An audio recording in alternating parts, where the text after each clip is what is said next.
Hey friends, it's Dana here.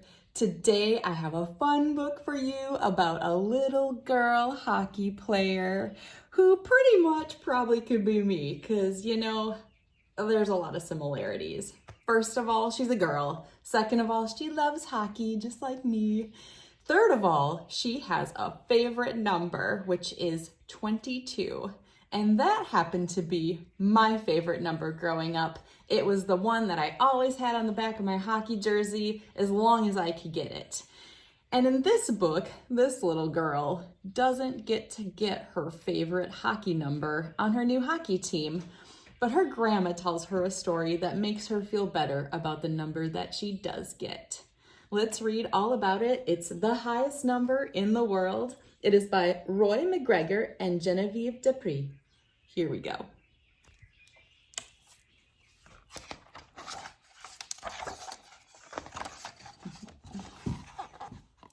Today, Gabe had made the Spirit the best hockey team in town. She was 9 and everyone else on the Spirit was 10, but there had never been any doubt that she would make the team.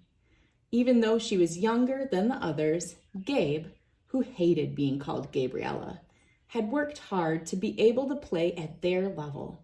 She had even developed a nifty trick of dropping the puck back into her skates to scoot around the defense and then kicking the puck back up for the shot.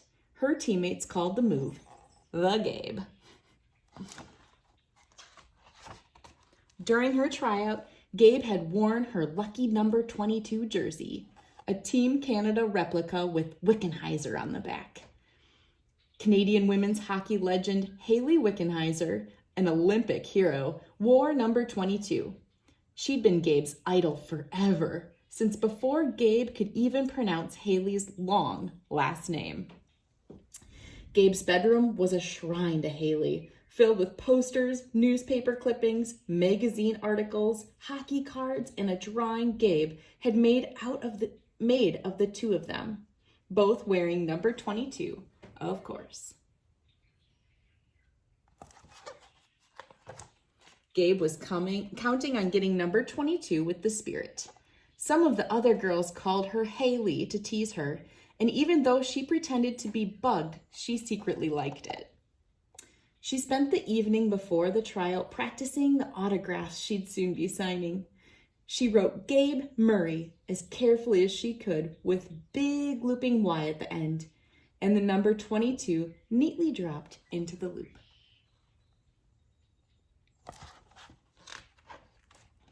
Gabe was shaking when Coach LeBrun came into the dressing room with the new Spirit jerseys draped over her arm. The coach called out the goaltender's name and handed her number 1. She called out the first defense pairing and handed them numbers 2 and 3. By the time Coach LeBrun reached the second forward line, Gabe knew what was coming. Gabriella Murray, the coach called out, lifting the next jersey off the pile. Number 9. Gabe's heart felt as if a skate had just run across it.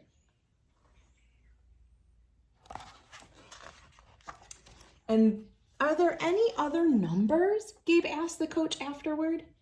They only go to 20, Coach LeBrun said, smiling. If I had a 22, you'd have it. 2 of the older girls overheard and teased her on the way out. Hayley, number 9. Hayley, number 9. Gabe ran to the washroom, her eyes stinging with tears. It was the most horrible day of her life.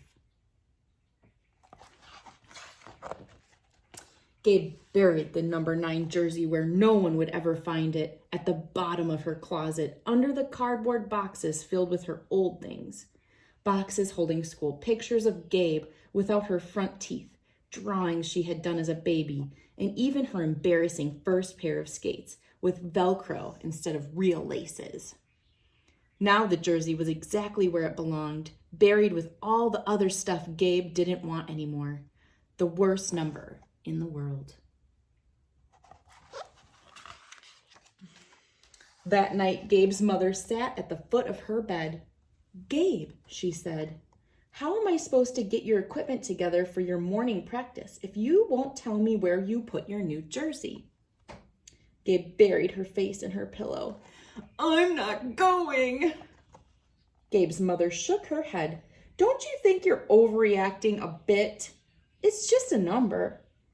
How could she answer that? Her mother couldn't possibly understand. Gabe couldn't sleep. She flopped around in her bed as her stuffed animals were body checking her. She had scored all her best goals wearing 22. She wore it for luck, even when she wasn't playing hockey. And how could she be like Haley if she wasn't wearing 22? 22 was her number. She just couldn't play with boring old number 9. Suddenly, light seeped into the room from the hall. She could see only a silhouette, but that was enough. The mass of curls like steel wool gave her away. Grandma. No surprise, the grandmother Gabe was named after dropped by almost every day. Hi, Gabe, Grandma said, turning on the bedside lamp. She sat on the edge of the bed and set down a big old book. I hear you got a new hockey sweater. Jersey. We called them sweaters in my day, Grandma smiled as she picked up the book and opened it to a page filled with old photographs. Here's a picture of me. She tapped one of the faces in the photograph of the bunched together hockey team. That looks like a boy, said Gabe. I had to look like a boy, Grandma laughed. I hid my hair and called myself Gabe, which I didn't like, but they still caught me. Caught you? Someone squealed, and they said a girl couldn't play. I wasn't as lucky as you. I'm not lucky. I don't know about that. I hear you got the lucky number. No, I didn't, said Gabe. I got number 9. I wore number 9, Grandma said. Everyone did back then. All the kids in Quebec wanted to be Maurice Rocket Richard, and all the kids everywhere else wanted to be Gordie Howe. They both wore number 9, so the star of every team from Pee Wee to NHL did too. Gabe was unconvinced. No one wears it now. Ah, said Grandma, but maybe there's a very good reason for that. Gabe scrunched her eyebrows. What reason? The number is too high. The number's too high? What do you mean? Asked Gabe. If you want to see number 9 in Montreal, Grandma said, you have to look up into the rafters. Why? Asked Gabe. After the Rocket, they didn't want anyone else to wear that number again, so they retired it and raised it up to the roof. So no one in Montreal can ever wear it again? Gabe asked. Grandma nodded, smiling. They wouldn't let me play, so I wore number 9 as a fan and cheered for all the players who wore number 9. The Rocket and Gordie Howe, but also Teeter Kennedy, Bobby Hull, Andy Bathgate, Johnny Bick, and Lanny McDonald. Most of those number 9s are up in the rafters somewhere now, too.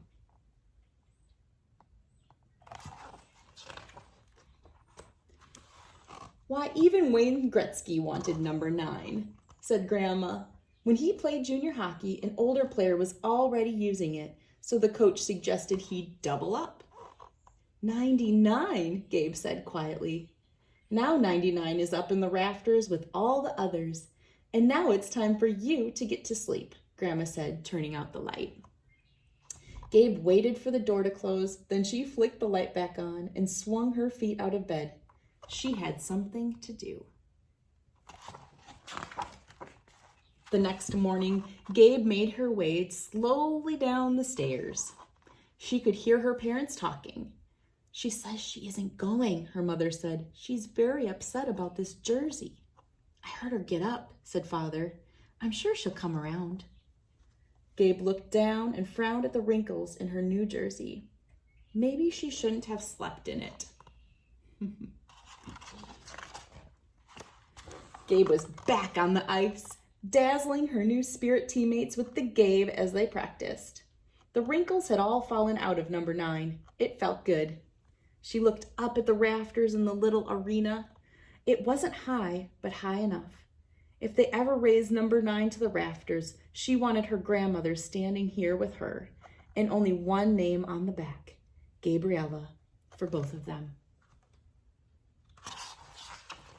The end. Well, friends, that story is a pretty powerful one for me. I am so happy that this little Gabe got to play hockey, and I surely wish that people before her, little women, could play as well.